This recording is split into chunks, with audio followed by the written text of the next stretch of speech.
Bonjour et bienvenue sur ma chaîne Cordiale Couture. Je m'appelle Judith. Merci encore pour tous ceux qui ont aimé ma dernière vidéo et qui se sont abonnés à ma chaîne. Pour ceux qui sont nouveaux sur ma chaîne, ici, il y a presque un an, donc au mois de septembre dernier, on se trouve au mois de juillet actuellement, j'ai acheté la trousse de la Coupe d'Or et j'ai eu l'idée de partir une chaîne YouTube où je partage avec vous mon cheminement, comment je m'y prends pour monter les différents vêtements que je me crée, les erreurs que je fais, qu'est-ce que j'apprends en chemin.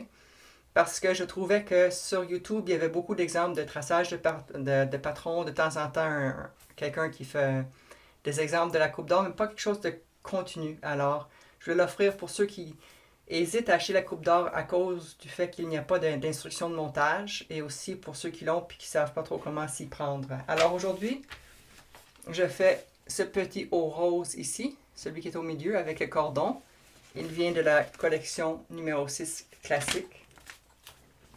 Pour faire mon projet, j'ai ici un coton léger avec des petits points qu'on appelle des points d'esprit. Et je me suis acheté un petit cordon rouge. Alors, je change la caméra, on va analyser le patron ensemble et après ça, on commence à monter le vêtement. Alors, voici mon patron. C'est le patron numéro 13, NN, qui indique une blouse, ici. Et là, on voit que, si on l'agrandit un peu, on va le regarder en détail ici. On voit ici que c'est porté à l'extérieur avec un élastique. On a des cordons ici. C'est pas précisément indiqué comment on les attache. On va voir comment on va s'y prendre. On a un col ici, levé, et ici c'est froncé. Et on a des bandes ici pour l'extérieur de la manche. Donc si on regarde le patron numéro 13, ici, il nous donne en arrière ici que le col aussi est distinct du vêtement. On a les bords de manche ici et l'espèce de X ici veut dire qu'il y a des élastiques en bas. Donc on regarde ici, B c'est le dos, HM c'est milieu dos et on voit la ligne hachurée, ce qui veut dire que le morceau est placé sur le pli du tissu, donc il n'y a pas de couture dans le dos. On a une lettre E ici, B, D, et là on a un col. Fait que si on, d'habitude, quand on regarde le patron comme ça, mais là il y a une ligne distincte, donc ça va être un morceau séparé. Et on voit qu'il y a un D ici, ça veut dire qu'il faut raccorder. Ça donne déjà une indication que c'est pas un seul morceau, c'est deux morceaux parce que sinon on n'aurait pas pris le temps de mettre un D ici. B va se raccorder avec ici. Et le A qui est là va se raccorder avec le col qui est là. Donc le col est rajouté au vêtement. Puisque c'est un haut, la taille est ici. Normalement, de la taille qui est pointillée ici jusqu'en haut, c'est le tour de poitrine. Puis là, c'est le tour de hanche. Donc, on va changer pour le tour de hanche pour la partie en bas. Donc, ça, c'est le dos placé sur le côté. Si on regarde le devant ici, c'est semblable.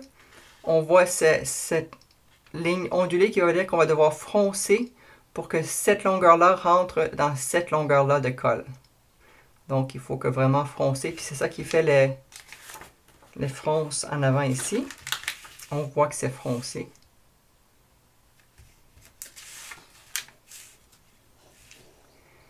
Ensuite de ça, ici, il y a le V de l'encolure. On voit quand même que les cols, ici, ces trois morceaux-là, sont hachurés. Ça veut dire qu'on va devoir les entoiler et faire probablement deux morceaux pour que l'intérieur, dans le fond, quand c'est un col, on va devoir le couper en deux. C'est-à-dire pas en deux, mais couper deux fois le morceau dans le tissu et une fois dans l'entoilage. Ici, on va faire la même chose. Et là aussi. Et ça ici, E, c'est les manches. Donc, on va venir attacher les manches ici, comme on voit ici qu'il y a les bandes. Encore ici, c'est sur le milieu, sur le pli, parce que la ligne est hachurée. Donc, il n'y a pas de couture en avant non plus. Ça va être assez simple à coudre. On a l'élastique qu'on va poser en bas. Et si on regarde ici, donc il y a la lettre C. Fait que ce morceau-là qui est séparé du reste va venir s'attacher ici et va venir s'attacher au col qui est en arrière ici parce que le B va venir tout se rapetisser puis rentrer là-dedans et s'attacher ici. Donc, les lettres sont vraiment des raccords. Puis E nous donne un point de référence aussi pour attacher sur le côté. Donc, on va venir ici puis on va coudre la manche d'ici jusqu'à E. C'est ça la largeur. Donc voilà le patron. Je vais aller tracer mon patron, découper mon tissu et on se retrouve pour le montage.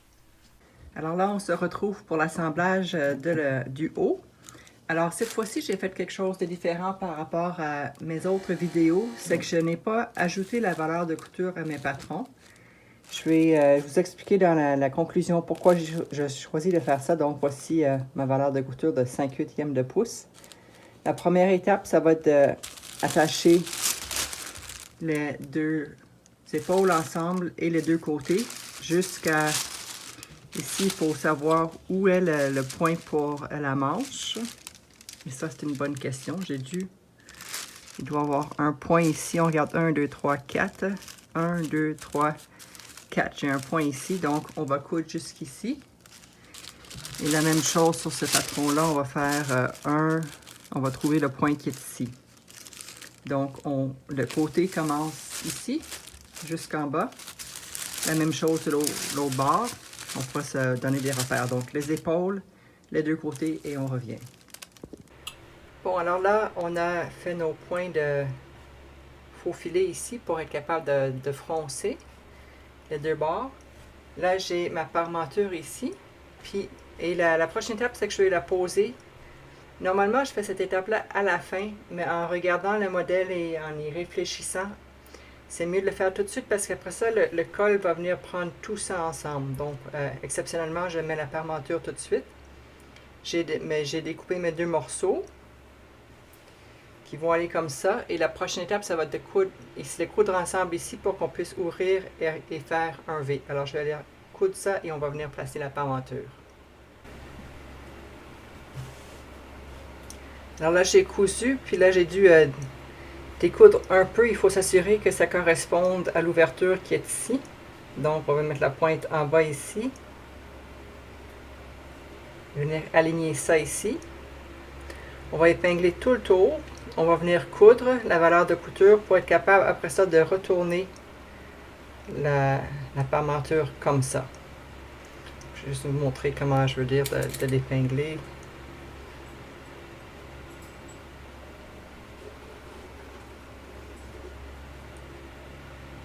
Oups, ça bouge un peu ici comme ça. Donc, on va venir épingler tout le long du V et on va venir coudre à l'intérieur du V selon la valeur de couture qu'on a choisie. Alors là, j'ai retourné ma parmenture. Je ne l'ai pas réussi parfaitement, mais j'ai décidé plutôt que de sous-piquer, j'ai décidé de surpiquer pour que tout reste en place comme il faut. Donc, j'ai fait une couture tout le long ici en ayant retourné ça et j'ai coupé ma valeur de couture, mais j'ai un petit bout ici qui est pas parfait. Alors là, la prochaine étape, ça va être de faire l'encolure. Donc, on va laisser ce morceau ici et on va passer au col. Ici, j'ai 4. Ça, j'ai 2 morceaux A et D ici. J'ai 4 de chaque parce qu'il faut doubler et j'ai l'entoilage ici. Le A, c'est le devant. Ce que je vais faire pour commencer, c'est que je vais prendre 2. C'est l'endroit ici. On va coller l'entoilage sur 2 moitiés, qui va être le dos. Et ce que je vais faire, c'est que je vais déterminer lequel est le devant ici. Je crois que A, c'est le devant ici. À l'intérieur de la valeur de couture ici, je vais venir faire 2 boutonnières. Parce que ce que je veux, c'est de passer mon cordon à travers une boutonnière. Donc, je vais aller faire ça et je reviens. Alors, juste pour être clair, ici, j'ai regardé mon patron. Et le C, c'est le devant. Donc, j'ai pris mon morceau ici. Ça, c'est le devant. Fait que donc, C, j'ai tracé un peu mes valeurs de couture. Je vais faire une boutonnière ici. J'ai pris l'envers Donc sur l'endroit, j'ai fait la valeur de couture, j'ai fait ma trace pour la boutonnière et donc j'ai mes 2 morceaux en arrière ici qui sont pour être entoilés. Donc ça c'est boutonnière, entoilage. Alors voici, j'ai la partie devant de mon col, j'ai ma boutonnière ici que j'ai faite, j'ai la partie du dos, fait que j'ai les deux côtés, je vais mettre ça de côté. On prend les morceaux ici du dos, le D c'est le milieu aussi. Donc on va identifier le milieu du dos comme ça. Ça c'est l'envers. Donc là, on va prendre 2 autres morceaux, on va les mettre vis-à-vis à l'envers et on va venir coller l'entoilage sur chaque côté. Donc on va avoir nos 2 morceaux de dos. Bon, là on a tout le col. Ça c'est le devant, on va mettre ça ici dans le bon ordre, on va assembler ça. Ça c'est le devant, milieu. Ça c'est le milieu dos, donc ça veut dire que ça va être attaché avec ça. Et tout ça va être attaché ensemble. Ce qu'on va donc faire, c'est prendre tous les morceaux qui ne sont pas entoilés, venir épingler ici, épingler ici, coudre ça, et également, est-ce que ça c'est le côté entoilé, en tout cas le côté pas entoilé, tout épingler le cercle au complet. Et on va faire la même chose pour le dos. Je vais vous montrer une fois tout épinglé pour que ce soit vraiment clair. Bon, alors ça, c'est la partie non entoilée. Donc, il faut que l'endroit soit contre endroit. Les deux côtés sont épinglés et le dos en arrière est épinglé. Ici aussi, endroit contre endroit. Donc, la partie comme ça et le milieu du dos est épinglé. Donc, on va venir coudre ici, ici, ici et la même chose, chaque place où ça se rejoint en laissant le devant ouvert ici. Avec des coutures. On a 1, 2, 3, 6 coutures à faire. Alors là, j'ai cousu mes 3 morceaux. Oups, j'ai mal coupé ici. J'ai coupé mes valeurs de couture. J'ai aussi, avant de couper les valeurs de couture, vérifié que ça s'alignait comme il faut entre les 2 morceaux. Alors là, la prochaine étape, ça va être de mettre un côté comme ça pour qu'on ait l'endroit ici. On met l'endroit contre endroit. On aligne bien les coutures.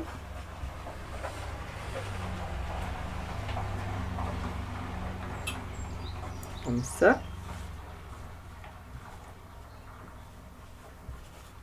Et là, on va vraiment placer comme il faut. On va venir épingler tout l'intérieur ici.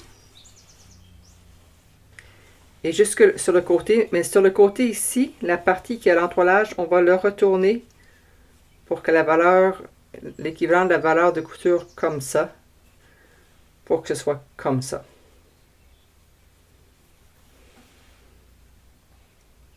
Et on va faire la même chose de l'autre côté, on va retourner comme ça. Alors on va venir coudre une fois replié et épingler, coudre tout le tour à l'intérieur jusqu'ici avec ce côté-là épinglé. Je vais aller faire ça et je reviens. Mes 2 morceaux sont cousus. J'ai coupé la valeur de couture et j'ai aussi cranté. Donc j'ai mis des petites entailles tout le tour ici jusqu'à la ligne de couture pour permettre de retourner plus facilement parce que c'est courbé. Et voilà mes morceaux. Donc il s'agit de retourner le col au complet. Comme ça, on va le placer. On va placer la ligne de couture comme il faut. Et là, on va venir repasser le tout. Donc, je vais aller replacer tout ça, repasser, et on va revenir regarder le col fini et on va commencer à le monter sur la blouse. Alors là, j'ai ma blouse à l'envers. Là, on va trouver le milieu dos. Donc, je vais prendre les 2 épaules ici. Je vais les mettre un à côté de l'autre. Et on va trouver le milieu de dos ici. Je vais mettre une épingle.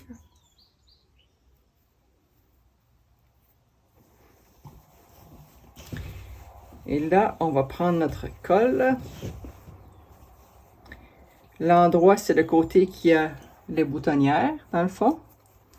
Donc, on va vouloir poser le col endroit contre endroit en mettant le milieu d'eau ici.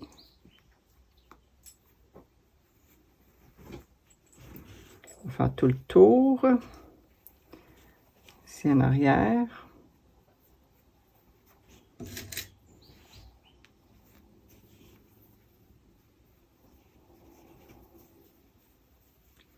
On dirait que l'épaule va arriver à la place de cette couture-là. On va l'épingler.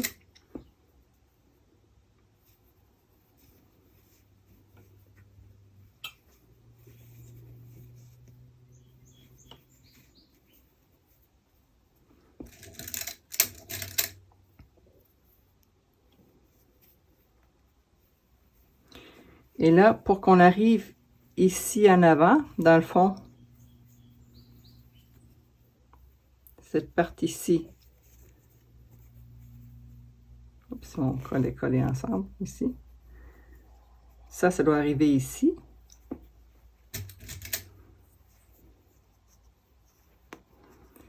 Là, l'enjeu, c'est de froncer le fil. On va froncer tout ça. De chaque côté.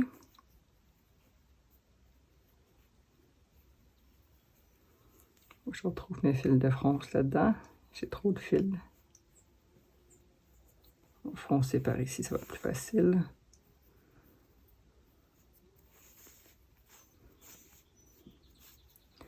Puis là, on va venir répartir les fronces pour que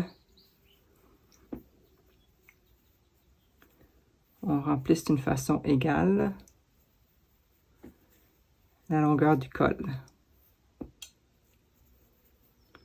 On va mettre un peu ici.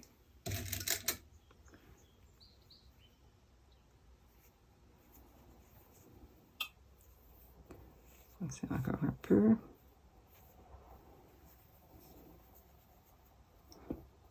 Ici, c'est pas foncé.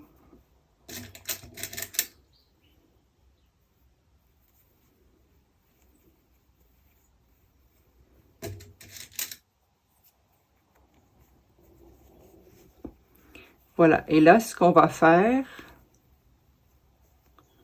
on va m'assurer qu'ici, ce soit droit. Bon, on va faire l'autre côté aussi, là, on va faire la même technique de l'autre côté. Et là, on va venir coudre tout le long ici, à l'intérieur du col. Et on finit ça. Donc, on épingle et on coud tout le tour, selon la valeur de couture.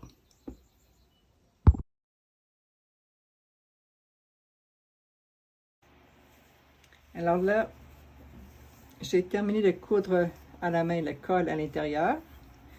J'ai mis ici mes petits cordons.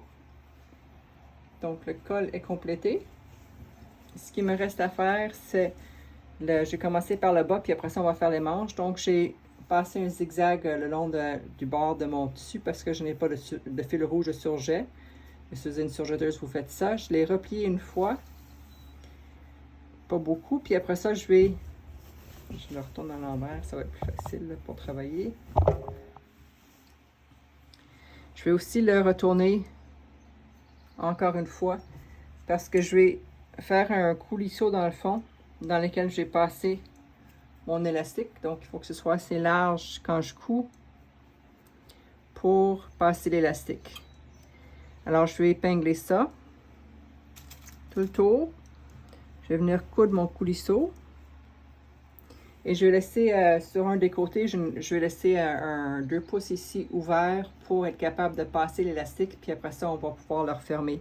Je fais un coulisseau plutôt que de coudre l'élastique directement sur le tissu parce que je ne suis pas certaine d'aimer l'élastique. Alors, je veux que ce soit facile à défaire et de tout simplement rapetisser la longueur du chandail et de faire un bord normal. Alors, je fais ça et je vous rejoins. Alors, j'ai fait ma coulisse et j'ai passé mon élastique dedans. Je n'ai pas encore fermé le trou. Je vais attendre de voir si j'aime vraiment ça. J'avais lu qu'il fallait calculer notre tour de taille et puis ensuite enlever soit 1,5 pouces ou 2 pouces de longueur, c'est ce que j'ai fait. Et j'ai aussi, mais dans le fond, j'ai cousu mon tour de taille, mais j'ai superposé les élastiques, si je retrouve, il est déjà disparu. Je les ai superposés comme ça, puis j'ai cousu un zigzag. Donc, ça blouse pas beaucoup. Je vais voir qu'est-ce que ça donne. La prochaine étape, la dernière étape, dans le fond, ça va être de faire nos manches. Donc, il faut calculer ici ce que ça nous donne de tour ici. Parce que notre petit morceau ici, si je le mets à l'endroit comme ça, il faut le couper 2 fois. Il faut faire 6 cm de large et à peu près 50 cm. Fait que c'est là qu'il faut calculer la longueur ici pour voir combien de centimètres ça fait. Et 6 cm, dont la moitié est entoilée. Donc, c'est 3 cm ça va 3 cm de large. La manche va venir comme ça. Fait que c'est pas très large comme manche. Si vous voulez plus large, vous aurez juste à la faire plus large. Donc, moi, je vais aller essayer mon chandail pour voir si je la veux plus large ou pas. Je vais aller découper mes 2 manches et on se retrouve pour la dernière étape. La dernière étape pour finir notre petit haut, j'ai essayé de découper 2 morceaux pour faire mes manches. J'ai choisi, au lieu de faire 6 cm d'épais, de faire 10 cm d'épais. J'ai calculé la longueur de mon emmanchure et j'ai rajouté mes valeurs de couture. Donc, on va prendre chaque morceau, on va mettre endroit contre endroit. On va le plier en 2, on va venir épingler ici. Et on va venir coudre nos 2 sur chaque bande ici la valeur de couture.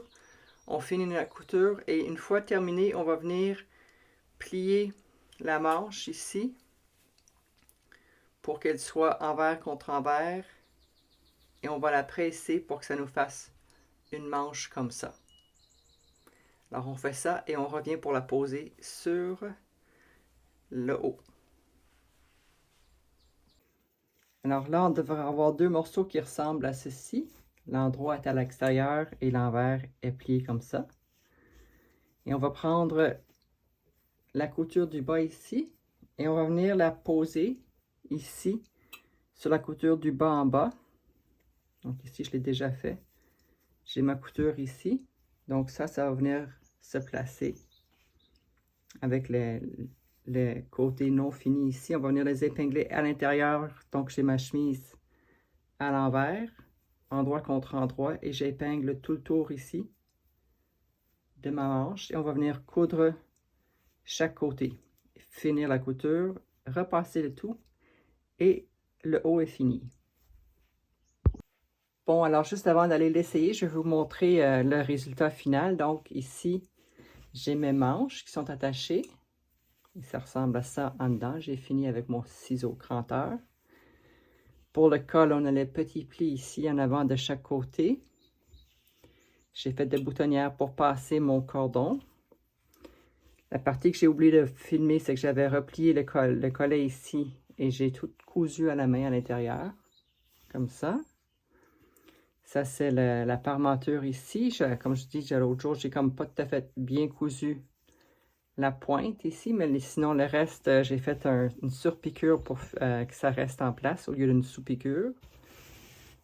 Et en bas ici, j'ai fait, dans le fond, j'ai fait fini mon bord pour permettre de passer mon élastique. Et j'ai fait mon élastique 1,5 pouce, 2 pouces plus petit que ma taille. Donc ça va froncer quand je vais le porter. Donc c'est ça mon haut. Alors je l'enfile et je vous montre le résultat porté sur moi.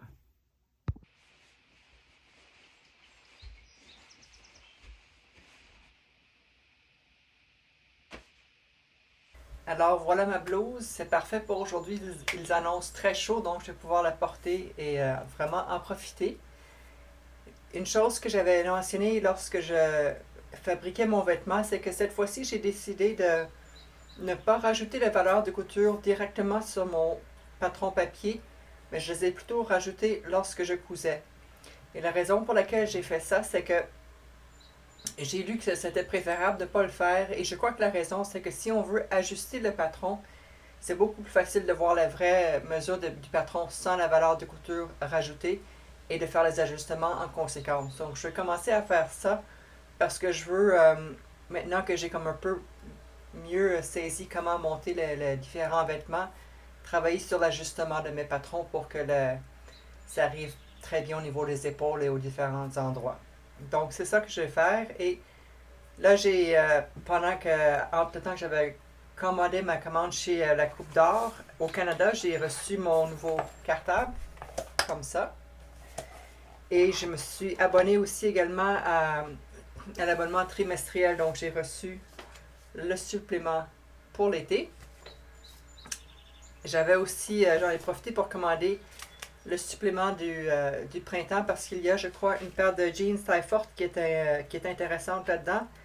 Et aussi, j'aime beaucoup cette blouse-là, fait que je vais peut-être la faire éventuellement. Donc c'est ça. Et en même temps, quand j'étais sur le site La Coupe d'Or, j'ai trouvé ça ici. C'est un guide de coupe aimanté pour ciseaux. Je pense que c'est fait probablement par ceux qui ont la compagnie Lutterloh en Floride parce que ça vient de la même région en Floride. Donc dans le fond, ce sont des petits morceaux avec un aimant. Et de ce que je comprends, c'est qu'on va... Si moi je fais une valeur de couture de 5,8, je calcule de ma lame jusqu'ici, ça fait 5,8. Là j'ai mon ciseau. Je le mets là-dessus. Et si j'ai mon patron, ça évite de tracer à la craie la valeur de couture. Si j'ai mon patron, j'aligne ça, puis là je coupe. Et ça fait mon guide quand je coupe. Donc c'est supposé sauver une étape. Je ne l'ai pas vraiment utilisé encore. Je vous donnerai des nouvelles dans ma prochaine vidéo si ça vaut la peine. Ça vaut quand même, je pense que c'est 20$. Je l'ai eu à 15$, mais ça vaut 20$ canadiens. Fait que c'est pas donné, mais c'est pas la fin du monde non plus. En ce qui concerne ma prochaine vidéo, là, ça fait presque un an, au mois fin juillet. Donc, en septembre, ça fait vers un an que j'ai acheté la trousse La Coupe d'Or. Et dans la première année, je m'étais donné comme objectif d'améliorer mes techniques de couture et de comprendre l'assemblage pour voir si j'étais en mesure de vraiment me débrouiller. Je pense que jusqu'à date, c'est concluant. Mais il me reste une chose que je veux comprendre avant d'entamer la deuxième année. C'est par rapport au pantalon. Donc, quand j'ai fait mon premier pantalon, il était trop petit. Parce que j'ai découvert que j'avais une taille forte. Après ça, j'ai fait une analyse comparative du patron standard versus taille forte pour voir c'était quoi la différence. Et là, j'ai fabriqué des pantalons taille forte. Mais ce que je veux faire, c'est quand même cet hiver, j'ai acheté le supplément d'hiver parce qu'il y a des pantalons là-dedans qui m'intéressent beaucoup. Entre autres, celui-ci. Et c'était un pantalon de taille standard. Alors, je veux voir si je suis obligé de me limiter aux pantalons taille forte dans la Coupe d'Or ou si je peux profiter des pantalons standards et d'apprendre à les ajuster. J'ai eu quelques personnes qui m'ont fait des suggestions pour une méthode d'ajustement. J'ai aussi trouvé des méthodes sur Internet. Donc, ma prochaine vidéo, ce que je vais faire, c'est que je vais calquer le patron, le tracé. Je vais le tracer 3, 4, 5 fois. Et là, je vais avec vous, essayez les différentes méthodes d'ajustement de patron pour ma taille à moi, qui est une taille forte. Moi, j'ai un ventre, moi, j'ai un ventre qui est un peu comme ça, là. Donc, j'ai pas un ventre qui retombe, mais je suis juste plus épaisse au niveau du ventre. Donc, j'essaie d'ajuster, j'ai testé différentes façons d'ajuster un patron pour le pantalon et voir lequel qui me convient le mieux. Une fois que j'aurai déterminé ça, la vidéo d'après, je vais coudre le pantalon tel quel. Fait que la prochaine vidéo, je vais faire des essais avec un vieux drap, mais ce ne sera pas le vrai pantalon. Donc ça, c'est ce qui nous attend dans la prochaine vidéo. Je vous remercie d'avoir regardé celle-ci. Si vous n'êtes pas déjà abonné, je vous invite à vous abonner. Je vous invite aussi à aimer ma vidéo et à la partager avec d'autres. Bonne journée et à la prochaine.